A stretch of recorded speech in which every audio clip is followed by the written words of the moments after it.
What's up guys, Budget EDCer here, and this is going to be my review of the SOG Trident.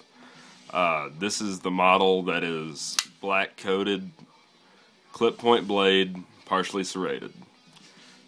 A lot of you know they sell these at Walmart. I think they retail about $50, maybe $40, but somewhere in that range. So they're pretty affordable.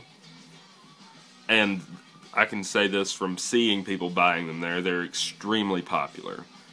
Not only among knife people, but among people that just want a knife to carry but don't really care about the name that goes with it, or even sometimes the quality that's in it. This has an AUS 8 blade. It's spring assisted, opens quickly. The handles are FRN. They are not lined, it's just FRN. It's got their arc lock, that's what they call it. Pretty similar in usage to the Axis lock from Benchmade. And I think their non-assisted knives with the arc lock is almost exactly like the Axis lock. It has a built-in seatbelt cutter. I think it's pretty lame. I've never used it. Well, scratch that actually. I've used it on some paracord and it doesn't really work well. Oversized lanyard hole, works really well. I've ran paracord through it. There was a while where I liked lanyards on my knives, but now here lately I've been going back to not really liking them. It's got a deep carry reversible pocket clip. The screws, to me, or all the hardware, seems softer than some knives, because this one's stripped out. I can't tighten it, I can't remove the pocket clip, and that's actually been a problem because pocket clip's extremely loose. I have taken it off once before because I used to carry this in my back pocket. That's where I would prefer to carry knives for a tactical use, because if you're ever being mugged or something, people don't seem to think about a defensive option that could be where your wallet is. So that's where I carried this, but standing up one day, it got caught on something and it just bent out all the way, so I had to take it off and bend it back. And since that day, I haven't been able to tighten or loosen this, so I think I may have over-tightened it and stripped it out. So, something I would like to mention about this knife, some comparisons. Like I said, this is sold at Walmart for around $40 to $50. There are two other knives that are sold at Walmart for about $40 to $50 that are extremely similar. The first, as many of you know, is the Kershaw Blur.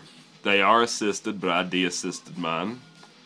This is the newer version. It's a Walmart exclusive, 14C 28N steel, partially serrated. And here's the next one that I've also reviewed here, Gerber 06 Fast. Now, since I've done a review on the 06, I have done some modifications. The handles have a OD green look now, which is wearing off, but I actually like the way it looks wearing. This has what I think is some form of the CR13 steels.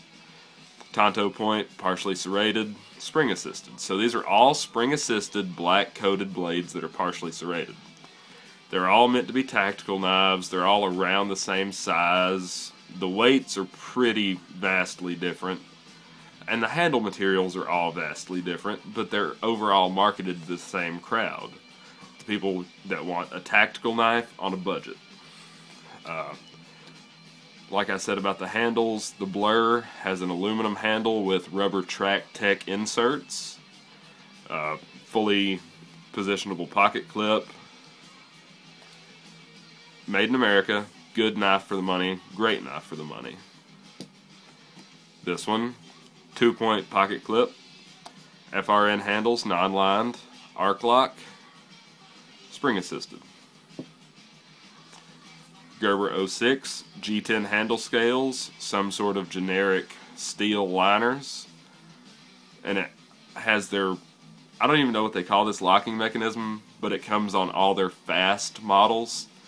You push it up, close the knife. I find it to be very similar to an Axis or an arc lock, but you push up to close it instead of down, so that's one difference. These all open extremely fast, even the de-assisted Blur, and I actually prefer that to the assisted. Serrations. It's a major hit on all these knives. I hate serrations, but I'm also extremely impatient and don't want to go through the process of ordering a knife offline. And not only that, I like Tonto points. I've went back and forth in some of my videos on how I feel about Tontos, but on the blur, I think it fits. I think it fits extremely well for the knife. And the 06, I feel the same way. I've seen the Drop Point Auto 06, and it looks nice, but if I was ever going to invest in an 06 Auto, it would also be the Tonto. And the only way you can get these two knives in Tonto is with a combo blade, and the only way you can get a Trident at Walmart is with a combo blade. But I will say, the serrations on the Gerber are vastly superior. They're easier to sharpen and better to use. I really don't know if you can tell, but they're more shallow and the actual grind goes up higher. These are extremely quick serrations, and these are really deep, but the grinds go up pretty high. I could almost see somebody just taking a grinder or even a bench stone to this, and you could have a chisel grind right here and the rest of the regular blade. I've thought about that, but I actually like this knife too much to do that. But somebody else that doesn't like serrations, these would be extremely easy to get rid of, keep the overall profile of the knife, and then have two different grinds on the blade. Or actually three, because it has two right there. These, not so much. If you got rid of the serrations, you would have to reprofile the entire knife. The same for this one, because they go in so deep in the blade. All different locking mechanisms, all different manufacturers, all different countries of origin. United States right here, Taiwan for SOG, and just complete China on the Gerber. But in terms of quality, here's what I think the ascending or the descending rank is. This would be the best knife for the money. American 14C28N Sandvik steel, which is a great steel. Liner lock, which are a lot of knife users are familiar with, so it works well. Gerber 06 Fast, Chinese, still has a usable steel that I can get sharp and will stay sharp enough to use. I like G10 handles. They feel better than the aluminum, but the Track Tech does add something for the Kershaw. This has the added bonus of a glass breaker, and I just think it has a better look overall than the SOG. This SOG, I have gotten rid of, gotten back, gotten rid of again, and then gotten back. I have owned this exact knife in 3 different times. I like it, and then I won't like it. I'll like it, and then I won't like it. But one thing I've noticed about this AUS 8A, it seems softer than some AUS 8s I've used, and even some 8 CR13 MOV blades. If you follow me on Instagram, you saw that I said I had dinged up this blade pretty bad. What happened was a shell casing got stuck in my Ruger Mini 14, and I didn't feel like digging my wingman out of my range bag, so I just used this to dig the shell out.